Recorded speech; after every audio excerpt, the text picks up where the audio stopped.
Hello friends, this is Ekta and welcome back to Advik study material. तो friends, आज की जो क्लास है सीटेट के लिए है। ठीक है फ्रेंड्स, सीटेट इसमें हम संस्कृत को कवर करेंगे। संस्कृत के मैंने कुछ क्वेश्चन लिए हैं जो बहुत ज़्यादा इंपॉर्टेंट हैं और बार बार एग्जाम में ये क्वेश्चन जो है रिपीट हुए हैं। ठीक है फ्रेंड्स, इंपॉर्टेंट क्वेश्चन है। इन क्वेश्चनों के हम चारों ऑप्शनों को हल करेंगे। ठीक है, चारों ऑप्शनों को हम एक एक करके क्लियर करेंगे। ठीक है फ्रेंड्स, अगर आप मेरे चैनल पर नए हैं तो चैनल को सब्सक्राइब कर लें। चलिए स्टार्ट करते हैं। पहला क्वेश्चन है, स्वरेलयानस्य आगमनाय प्रतीक्षमाणः रमण महोदया एकां पत्रिकां क्रीणाति सः किंचित् रुचिकरं दृष्टुम् अचिरं पत्रिकायाः अवलोकनं करोति। इदं कस्य उदाहरणम् अस्ति। देखिए, रेलयान है उसके आगमन की प्रतीक्षा में रमण महोदय क्या करते हैं, एक पत्रिका जो है खरीदते हैं और उसका रुचिकर तरीके से क्या करते हैं, अवलोकन करते हैं। उस पत्रिका को रुचिकर तरीके से उसका अवलोकन करते हैं। इदम कस्य उदाहरणम् अस्ति, यह किस पठन का उदाहरण है। ये जो पठन के तरीके दिए हैं ये किसका उदाहरण है। देखिए, पहला और दूसरा जो ऑप्शन है द्रुत पठन और क्रम विचरण जो है स्किमिंग और स्किनिंग। ठीक है, ये दोनों जो पठन है इन पठनों को शीघ्रता से किया जाता है। दोनों पठनों को हम शीघ्रता से करते हैं। अब इनमें अंतर क्या है, देखिए स्किमिंग और स्कैनिंग जो है दोनों ही जो तकनीक हैं इसमें शीघ्रता से पठन किया जाता है। स्किमिंग में क्या करते हैं, पहले वाले में द्रुत पठन में क्या करते हैं कि पाठ को बार बार पढ़कर पाठ की विषय वस्तु को समझने के लिए उसमें कीवर्ड की पहचान की जाती है। इसमें द्रुत पठन में क्या होता है, शीघ्रता से तो दोनों ही पढ़े जाते हैं, लेकिन द्रुत पठन में क्या होता है कि हम पाठ को बार बार पढ़ते हैं और उसमें से हम कीवर्ड की पहचान करते हैं। ठीक है, उस विषय वस्तु को समझने के लिए हम कीवर्ड की पहचान करते हैं। तो ये हमारा क्या होता है, द्रुत पठन होता है। द्रुत पठन में पाठ की हर पंक्ति को पढ़ना ज़रूरी नहीं होता है, हम ये पंक्ति को स्किप भी कर सकते हैं।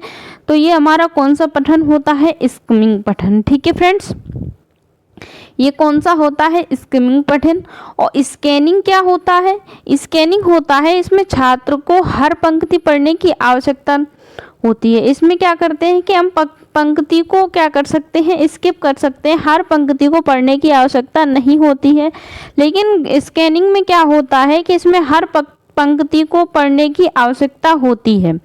ठीक है, हर लाइन को हम इसमें हम हर लाइन को स्पीड से पढ़ेंगे लेकिन पंक्ति को हम छोड़ेंगे नहीं। इसमें क्या करते हैं कि हम बार बार पाठ को पढ़ते हैं और उसमें से विषय वस्तु को समझने के लिए उसमें से कीवर्ड की पहचान करते हैं। ये हमारा क्या होता है, द्रुत पठन होता है।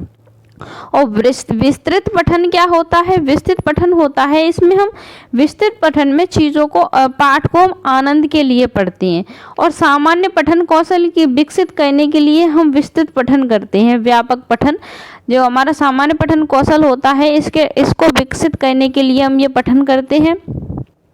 ये पठन तब किया जाता है जब किसी विषय में अधिक जानकारी एकत्र करनी हो। जब किसी विषय में आपको विस्तृत पठन हम जब करते हैं जब आपको किसी भी सब्जेक्ट में अधिक जानकारी एकत्र करनी हो, इकट्ठा करनी हो। इसमें छात्रों को लंबी किताबों को पढ़ने का मौका मिलता है।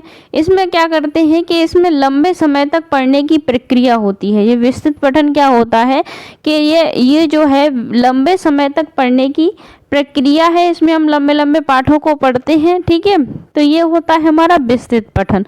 गहन पठन क्या होता है, गहन पठन का मतलब होता है बारीकी से पढ़ना। गहन पठन का मतलब क्या होता है, बारीकी से पढ़ना। ये पठन समझ की गहराई पर ध्यान केंद्रित करता है। किस पर केंद्रित करता है, समझ की गहराई पर ध्यान केंद्रित करता है। इसको हम बोलते हैं गहन पठन। इसमें छात्र जो है विशिष्ट शिक्षण उद्देश्यों कार्यों के साथ विस्तार से पढ़ता है। विशिष्ट शिक्षण उद्देश्यों कार्यों के साथ कैसे पढ़ता है, विस्तार से पढ़ता है। तो ये हमारा हो गया गहन पठन। ठीक है, इसमें बारीकी से पढ़ते हैं। तो इसका जो राइट आंसर है वो क्या हो जाएगा हमारा द्रुत पठन। राइट आंसर क्या हो जाएगा, द्रुत पठन। शीघ्रता से पठन कर रहे हैं और उस पठन का क्या कर रहे हैं, वो शीघ्रता से अवलोकन कर रहे हैं, लाइन को स्किप कर करके वो जल्दी से शीघ्रता से पढ़ते जा रहे हैं। तो ये हमारा कौन सा हो गया, द्रुत पठन। राइट आंसर क्या हो जाएगा इसका, option number A. Next question है, दीयताम इति क्रियापदम कस्मिन् लकारे प्रयुक्तम। दीयताम जो है इसमें किस दीयताम जो पद है, क्रियापद, इसमें किस लकार का प्रयोग हुआ है। तो इसमें जो दीयताम है वो किस लकार का प्रयोग हुआ है, देखिए दीयताम जो है, दीयताम के प्रथम पुरुष में कैसे चलता है, एक वचन, द्विवचन, बहुवचन में। प्रथम पुरुष में चलता है दीयताम, दीयताम, दीयन्ताम, ठीक है। मध्यम पुरुष में चलता है दीयेष्व, दीयेथाम, दीयध्वम। उत्तम पुरुष में चलता है दिये, दिया है, दियाम है। तो आपका जो राइट आंसर है वो क्या है, दीयताम। दीयताम जो शब्द है ये दीयताम, इसमें ये क्रियापद जो है किस लकार में प्रयोग हुआ है। तो आपका किस लकार में प्रयोग हुआ है, ये आपका है लोट लकार में, ठीक है। लोट लकार है जो आपकी, इसमें दीयताम जो क्रियापद है ऐसे चलता है। प्रथम पुरुष में चलता है दीयताम, दीयेताम, दीयन्ताम। मध्यम पुरुष में चलता है दीयेष्व, दीयेथाम, दीयध्वम। उत्तम पुरुष में चलता है दिये, दिया है, दियाम है, ठीक है। ये कौन सा लकार है, तो ये है आपका लोट लकार, ठीक है। कौन सा लकार है, तो लोट लकार है। राइट आंसर आपका क्या हो जाएगा, ऑप्शन नंबर बी आपका राइट आंसर हो जाएगा। नेक्स्ट क्वेश्चन है, हसन इति पदे प्रयुक्तः कृदंत प्रत्यय लिखत। हसन जो पद है इसमें किस कृदंत प्रत्यय का प्रयोग हुआ है। देखिए हसन जो पद है इसमें किस प्रत्यय का प्रयोग हुआ है, तो इसमें जो प्रत्यय का प्रयोग हुआ है वो हुआ है सत् प्रत्यय का। सत् प्रत्यय में क्या शेष बचता है, सत् प्रत्यय में शेष बचता है न। सत् प्रत्यय में क्या शेष बचता है, न। कत्वा प्रत्यय में हमारा शेष बचता है त्वा, ठीक है।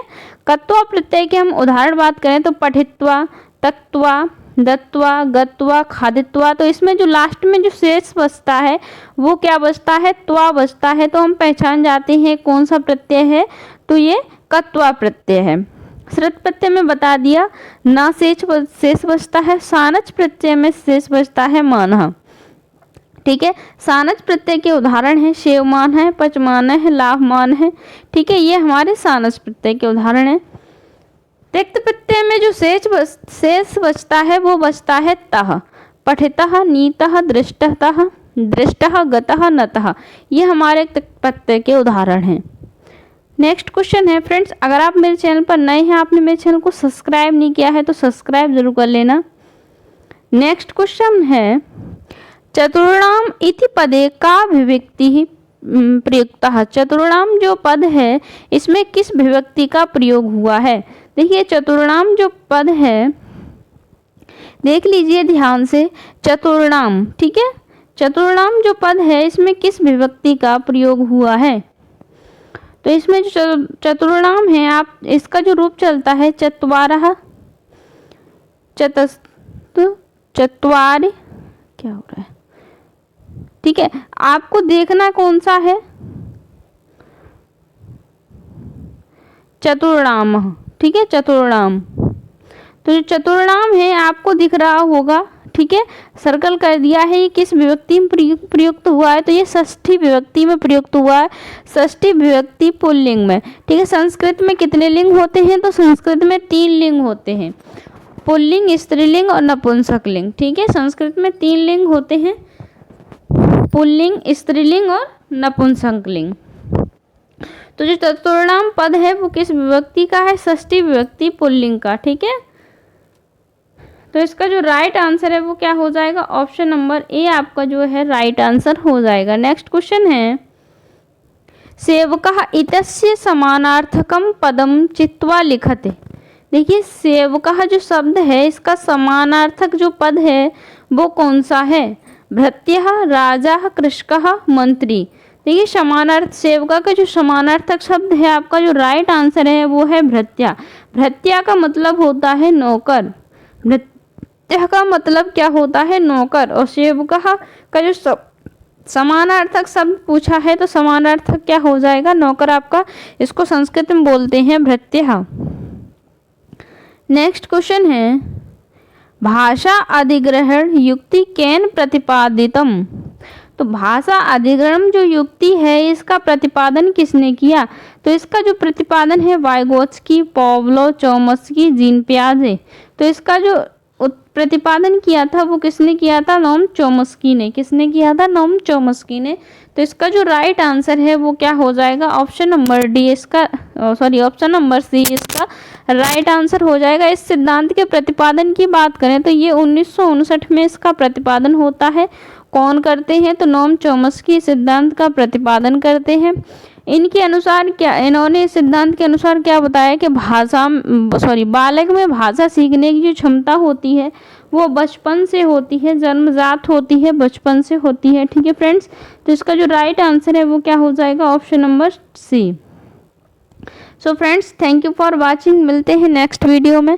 तब तक के लिए आप मेरे चैनल को सब्सक्राइब कर लेना, ऐसे ही इम्पोर्टेंट वीडियो आपके एग्ज़ाम को पास करवाएंगे। So thank you for watching.